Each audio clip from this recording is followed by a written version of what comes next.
Bismillahirrahmanirrahim. Assalamualaikum warahmatullahi wabarakatuh. Perkenalkan, nama saya Adi Sunjaya. Saya mahasiswa PPG dalam jabatan tahun 2023 di LPTK Universitas Pendidikan Indonesia. Insya Allah, pada kesempatan kali ini saya akan menampilkan video pembelajaran saya sebagai tugas UKIN yang dilaksanakan di SMP Al-Wafa Ciwidey.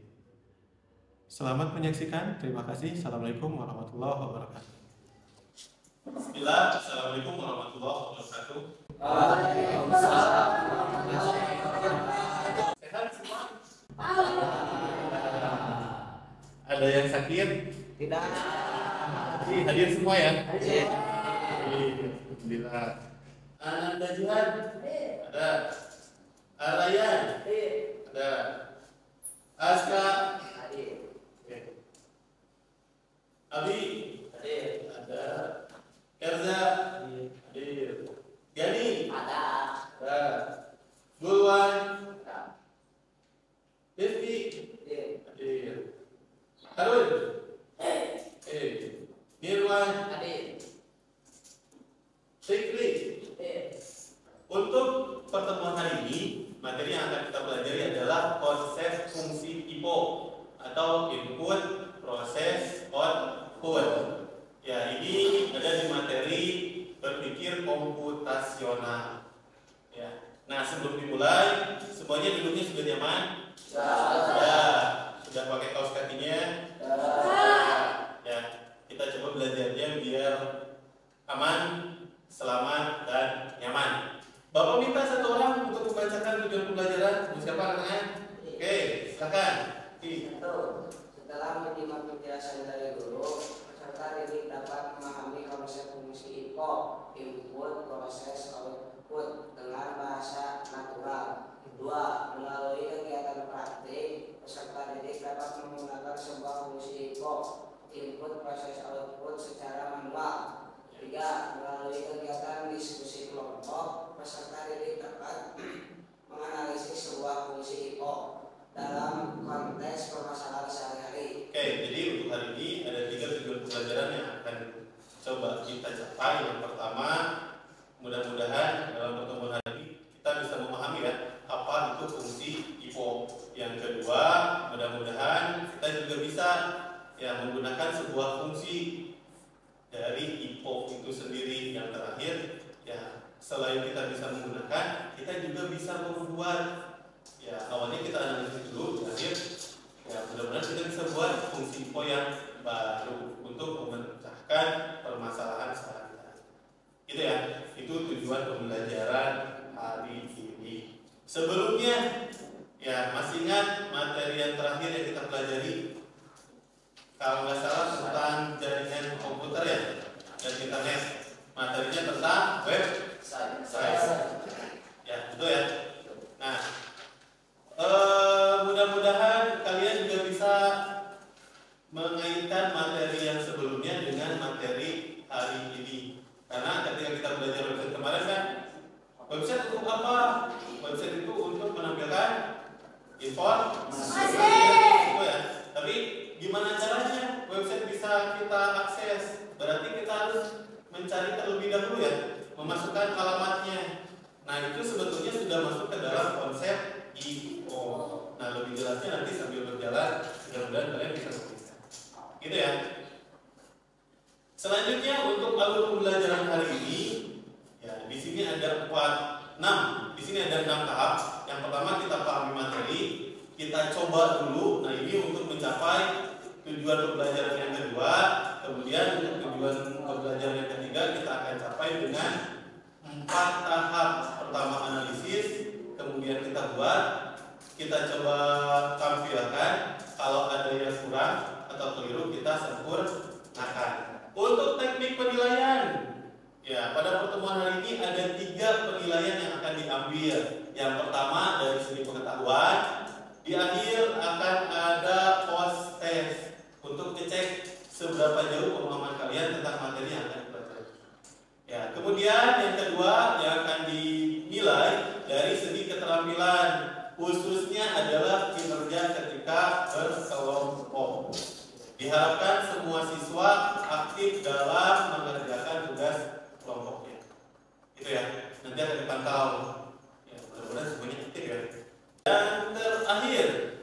Ya, yang akan dinilai adalah sikap. Ya, tadi di awal sudah ada sikap yang diambil nilainya, yaitu ketika mengucapkan salam. Apabila semuanya mengucapkan salam, berarti itu masuk ke sikap baik. sikap satu apa?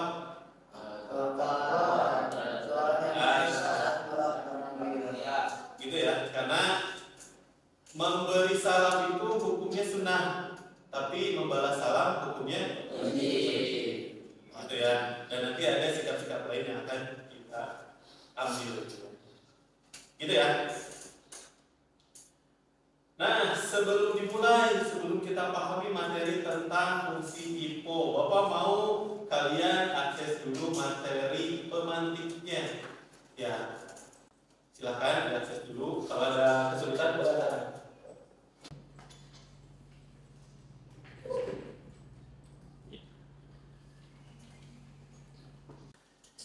Ya, pada halaman ini Bapak sudah siapkan sebuah cerita. Tolong dibaca dulu, dipahami ceritanya, nanti di akhir ada pertanyaan.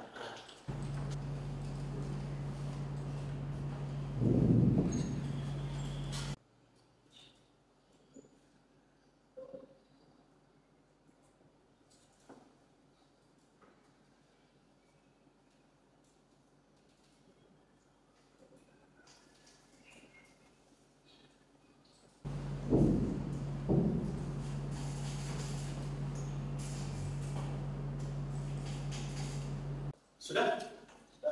Sudah dipahami? Sudah. Kalau sudah, ya Bapak akan ajukan beberapa pertanyaan. Bapak kita nanti yang sudah tahu jawabannya angkat tangan aja ya. Pertanyaan pertama, ya dari cerita tadi, apa yang dilakukan Arya ketika ingin membuat permainan baru? Angkat tangan, siapa yang punya jawaban? Ska, silakan. Ketika Arya ingin membuat permainan baru, dia mengumpulkan ide-ide dari teman-temannya. Lalu setelah dikumpulkan, Arya membuat aturan yang menarik dan adil.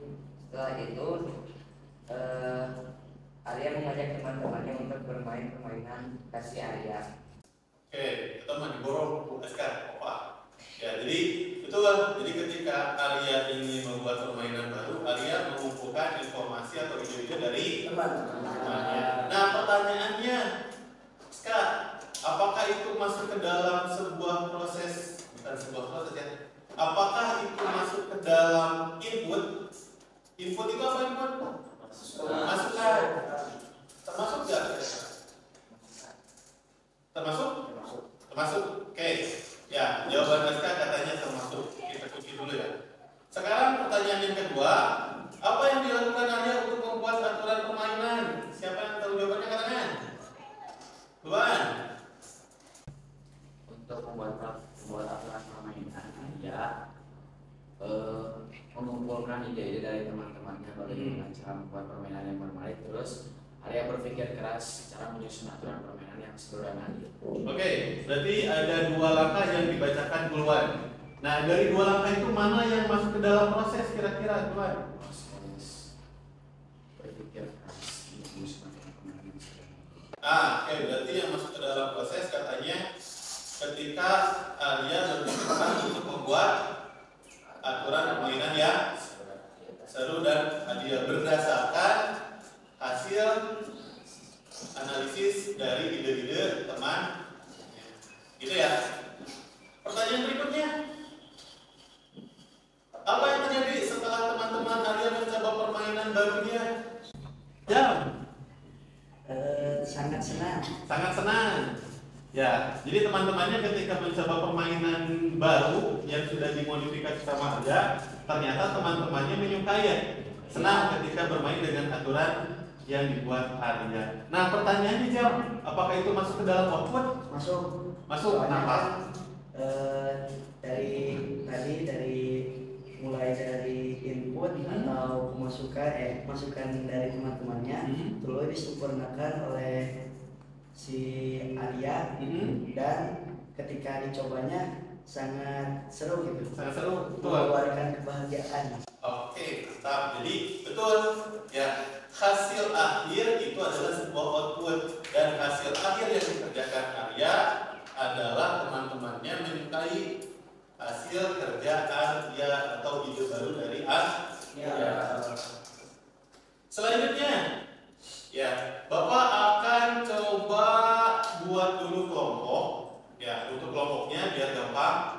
per apa ya disebutnya? Per meja, betul ya. Kita buat kelompoknya per meja. Nah, kelompok 1 meja yang kiri paling depan. Kelompok 2 meja yang kanan paling depan. Kelompok 3 mana? Kelompok 3-nya kelompok jam-jam. Kelompok 4 kelompok yo. Jadi Harun sama Ryan. Itu 4 kelompok ya. Nah, sekarang Bapak mau silakan coba akses dulu LKPD yang sudah disiapkan. Nah, alamatnya dibuat ya. Silakan diakses saja. Sambil Bapak cek juga ya LKPD-nya ya. Ya. Sudah? Coba diperhatikan dulu. Ya, kita bahas nanti alur pengerjaan dari LKPD. Nah, perhatikan di sini ya ada kotak isian nama anggota. Berarti sudah jelas ini LKPD harus dikerjakan per kelompok. Satu kelompok ya yang mengerjakan satu komputer saja. Ya, nah komputer yang lain gimana? Komputer yang lain mungkin nanti ketika saat pengerjaan butuh referensi informasi dari luar ya. Boleh kalian searching, cari informasi di website lain atau di internet. Gitu ya. Oke, ini untuk nama kelompoknya nanti diisi. Kemudian tadi sudah dibaca juga ya untuk tujuan pembelajaran. Tujuan pembelajaran sudah dibaca. Kemudian di sini ada materi. Kalau materinya setelah ini kita pelajari bareng-bareng. Kita pahami dulu tentang fungsi info lebih jauh. Di sini ada dua tugas yang harus dikerjakan per kelompok. Yang pertama adalah kita akan coba menggunakan sebuah fungsi. Ya, nanti dibaca petunjuknya lebih jelas atau lebih rinci. Cuman secara garis besar kalian harus mencoba sebuah fungsi yang sudah jadi. Kalau seandainya output yang dihasilkan itu sudah ditentukan, nah kalian harus menentukan kira-kira input yang paling cocok seperti apa. Gitu ya. Itu tugas yang pertama. Nah, di sini juga biar memudahkan, Bapak kasih 4 pilihan. Ya, kira-kira mana yang menurut kalian cocok nih inputnya? Gitu ya. Untuk mengisi LKPD-nya Bapak juga sudah rinci. Jadi di sini nanti tinggal kalian tuangkan saja. Ya, oh, untuk pertanyaan yang pertama ini jawabannya. Yang kedua di sini kalian harus jelaskan kenapa kalian memilih inputan tersebut. Itu langkah yang pertama. Yang kedua, nah atau tugas yang kedua, kalian harus membuat fungsi baru.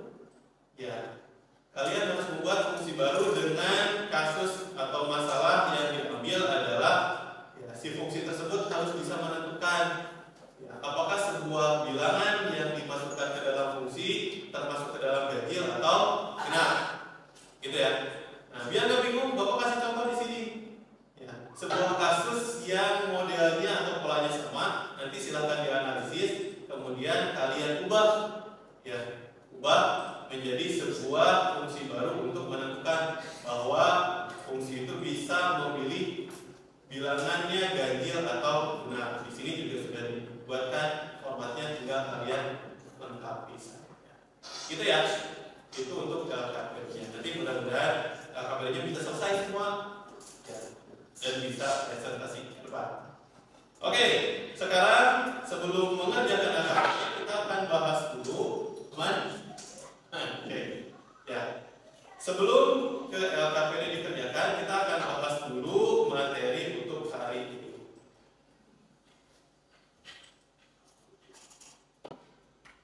Ya, ini materinya ada di buku juga ya. Di halaman berapa? Boleh dicek. Materi berpikir komputasional, kalau nggak salah di bawah 2 ya. Yo. Betul. Ada.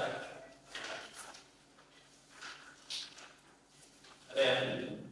Nah, ini kita baca saja materinya. Ya, biar nggak terlalu lama. Oke, katanya di sini fungsi IPO adalah kalau dalam ilmu komputasional suatu bagian yang dirancang khusus untuk melaksanakan tugas tertentu. Nah, sebagai contoh fungsi IPO, nah ini yang mungkin lebih mudah dipelajari atau dipahami. Kalau dalam matematika ada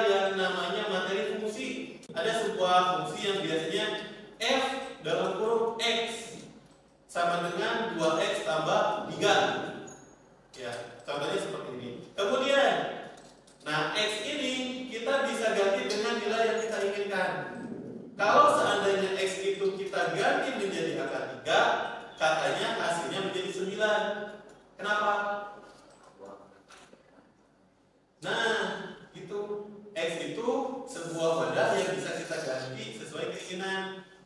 Betul? X-nya mau 3 bisa, mau 6 bisa, mau 8, 9, bebas. Itu yang dimaksud dengan fungsi. Berarti kalau ini sebuah fungsi, bagian inputnya yang mana? Bagian inputnya yang mana? X ya. Betul? Jadi X itu adalah sebuah input. Kita masukkan X-nya berapa? Berapa aja. Nah, prosesnya mana? 2 dikali X plus 3. Itu adalah proses. Outputnya mana?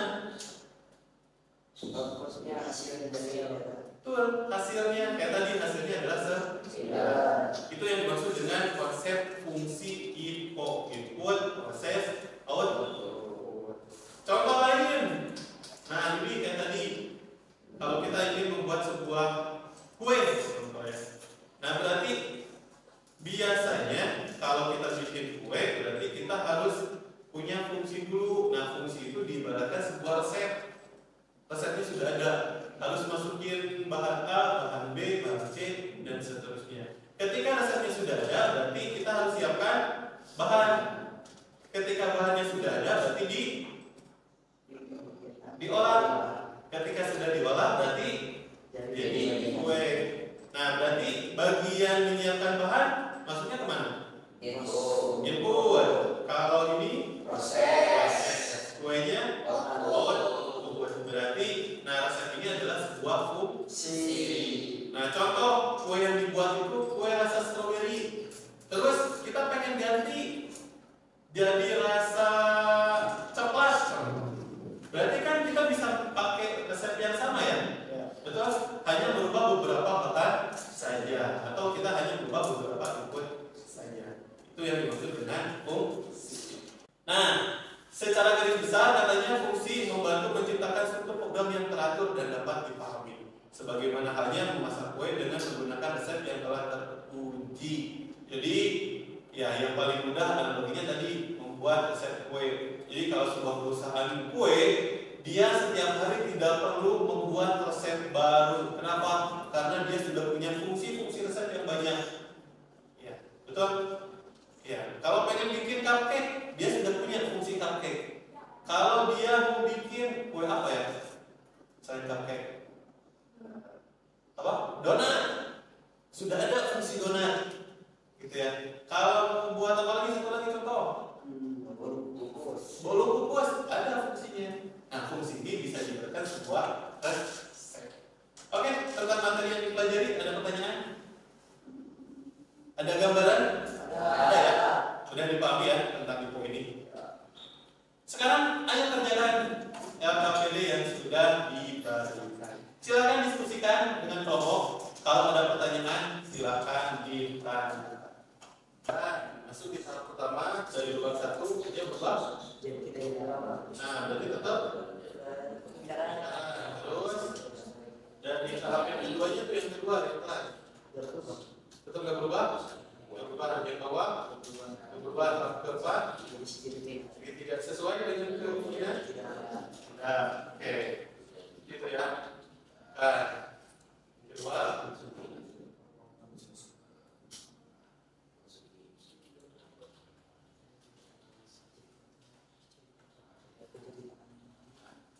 Oke,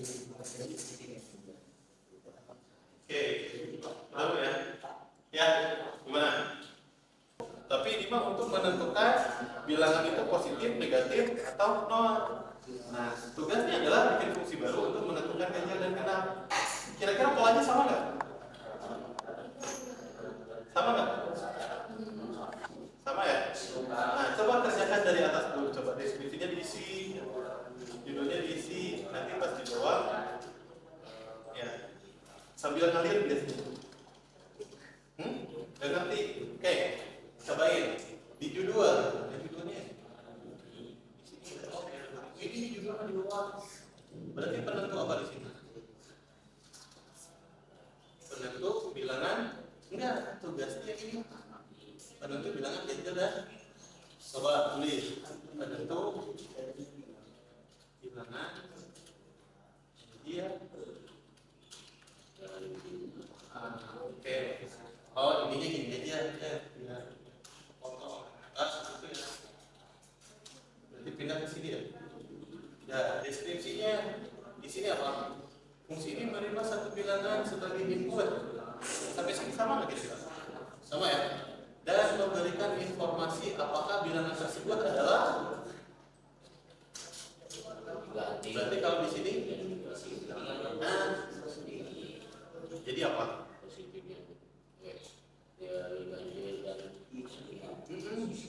So, cobain. Ketik dulu.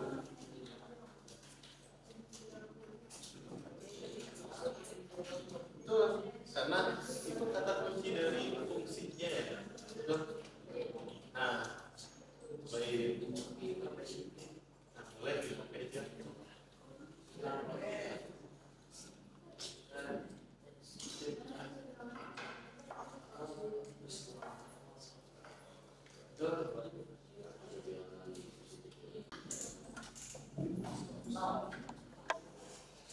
Yang sudah selesai silakan LKPD-nya upload ulang ke halaman yang sudah disiapkan. Proses diskusinya sudah selesai, LKPD-nya sudah beres semua. Sekarang kita lanjut ke tahap presentasi. Nah, silakan kelompok 1 ke depan untuk mempresentasikan hasil pekerjaan. Jika ini mendapatkan sebuah kue berbentuk persegi, ketika keluar dari bagian K, bentuk adalah awal apa yang harus dimasukkan ke persegi dan dimasukkan ke pintu nomor berapa. Untuk jawabannya adalah B. Kenapa? Input adonan berbentuk lingkaran. Lubang maupun input nomor 2. Ya, jadi yang dipilih adalah input adonan berbentuk lingkaran yang dimasukkan ke lubang nomor 2.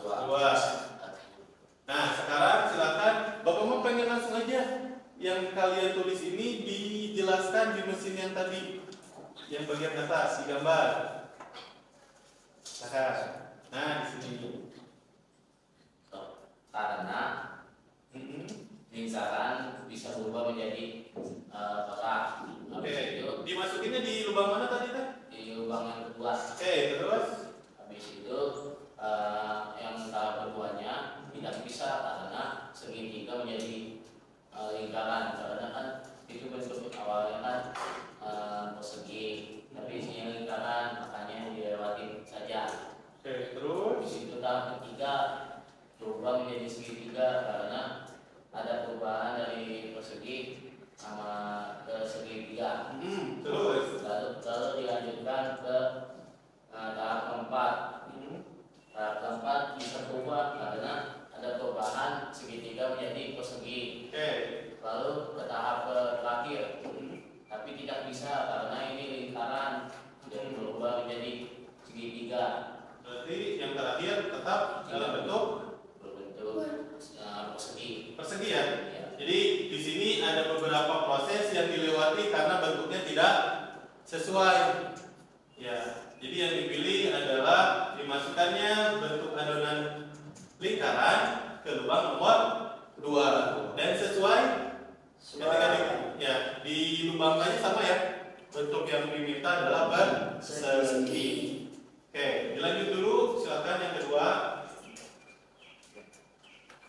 Membuat fungsi IPO untuk menentukan nilai bengkel yang genap untuk dijalankan menggunakan perangkat komputer.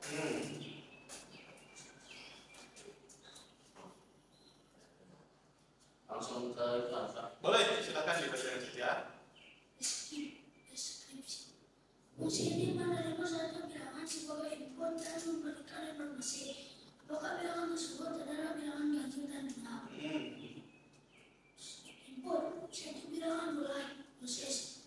Jika bilangan ganjil seperti 1, 3, 5, 7, 9, maka dianggap bilangan ganjil karena bisa dibagi 2.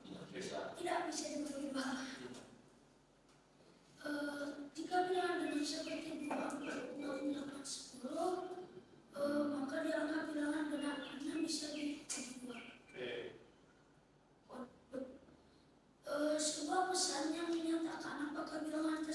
ganjil atau genap. Contoh penggunaan: 1. Jika bilangan input adalah 13579, maka outputnya adalah dengan 13579 adalah bilangan ganjil. 2. Jika bilangan input adalah 246810, maka outputnya adalah bilangan 246810 adalah bilangan genap. Oke. Sampai sini ada yang bertanya? Tadi mau menentukan ganjil atau genap, tapi di situ diproses tuh. Jika bilangan ganjil seperti 13579 itu tahu dari mana kan belum ditentukan gitu. Terus cara menentukannya di mana? Dibagi atau gimana? Oke, pertanyaannya katanya itu kan kita akan menentukan ketika suatu bilangan ganjil atau genap. Nah, di prosesnya katanya bisa tahu itu ganjil atau genap dari mana? Kalau ganjil itu yang tidak bisa dibagi dua. Kalau genap itu bisa dibagi dua. Oke, nah gitu katanya kalau ganjil itu katanya tidak Bisa dibagi dua, kalau yang genap bisa dibagi dua. Nah, berarti kalau di sini koreksinya diproses berarti pakai kalimat yang tadi. Ya, jika bilangan tersebut ketika dibagi dua, bukan bisa atau tidak bisa sebetulnya ya, karena semuanya bisa dibagi dua. Nah, di sini koreksinya adalah jika bilangan tersebut ketika dibagi dua, sisa satu, kita ganti bahasanya ya biar lebih jelas. Jadi ketika bilangan yang dimasukkan dibagi dua, sisa satu, maka bilangan tersebut ganjil genap? Ganjil. Ganjil. Jika bilangan tersebut dibagi dua, sisa 0, maka nah, gitu ya.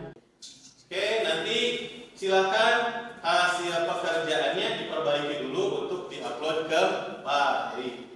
Boleh, silakan ditutup untuk presentasinya. Sekian dan terima kasih. Assalamualaikum. Waalaikumsalam. Untuk presentasinya alhamdulillah sudah selesai semua. Nah, sekarang kita coba perbaiki dulu. Untuk yang nomor 1 tugasnya sama ya? Atau ada yang beda? Sama. Ya, memasukkan adonan berbentuk lingkaran ke lubang nomor 2. Sama semua? Sama ya. Ya, caranya gimana tadi? Dicoba berarti ya? Ya, coba. Dicoba dulu yang A ketika dimasukkan dalam bentuk ini bisa atau enggak. Ya, yang B gimana dan seterusnya. Dan didapat jawaban yang B. Nah, untuk yang nomor 2 di sini kita cek deskripsinya sudah sama? Sama ya? Sama nggak? Sama ya. Di sini untuk menentukan bilangan ganjil atau genap. Inputnya sama? Yang diminta harus bilangan bulat? Sama? Sama. Untuk prosesnya nanti yang ini diperbaiki ya. Ya, sekarang masuk ke tahap kesimpulan pembelajaran. Satu orang silakan untuk menjelaskan atau memaparkan kesimpulan pembelajaran. Duluan. Pada hari ini kita sebelumnya seperti menganalisis dulu dari cerita agar kita gak liar atau lebih paham apa itu IPO. Lalu kita pun menganalisis tentang cerita tersebut, mana inputnya, mana prosesnya, mana outputnya. Lalu kita pun latihan bagaimana cara menentukan sebuah IPO. Lalu kita pun membuat contoh sebuah kayak fungsi IPO.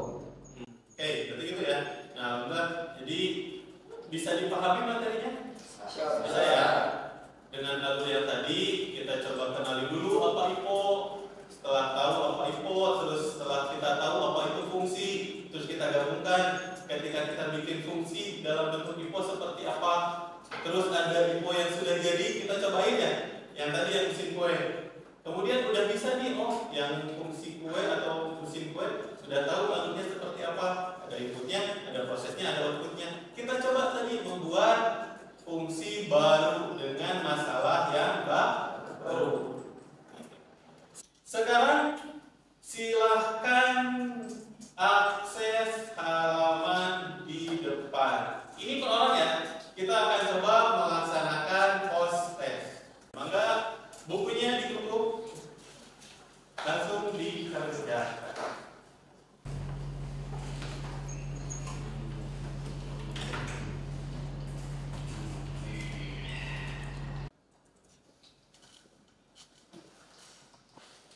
Alhamdulillah tesnya sudah selesai. Nanti untuk hasilnya akan diumumkan. Yang nilainya masih di bawah 75 akan diadakan remedial. Nanti soalnya akan bisa kembali ya. Nah, untuk yang nilainya sudah di atas KKM akan diberi tugas tambahan. Ya, nanti akan Bapak instruksikan untuk membuat fungsi seperti tadi ya. Tapi tugasnya individu khusus untuk yang nilainya di atas. Sebelum diakhiri, kita coba refleksikan untuk pembelajaran hari ini. Bagaimana kesannya dalam pembelajaran hari ini? Seru. Seru. Seru. Ya. Ada kesulitan? Ada. Ada. Kesulitannya di mana? Cok. Abi, kesulitannya di mana, Abi? Yang tadi pikir. Itu yang tugas dua ya. Nah, yang tugas duanya bikin fungsinya sudah betul. Cuman ketika instruksinya tidak sesuai ya. Nah, tapi bikin fungsinya udah bisa. Ya. Oke. Ada yang lain? Ada kesulitan yang lain? Tidak ada. Tapi materinya gimana? Mudah dipahami? Mudah. Ya, bisa dipahami ya. Apa itu fungsi info? Suasana pembelajarannya apakah ada yang tidak menyenangkan? Aman ya? Oke. Nah, untuk pertemuan berikutnya masih di berpikir komputasional, materinya lanjut ke data dan game.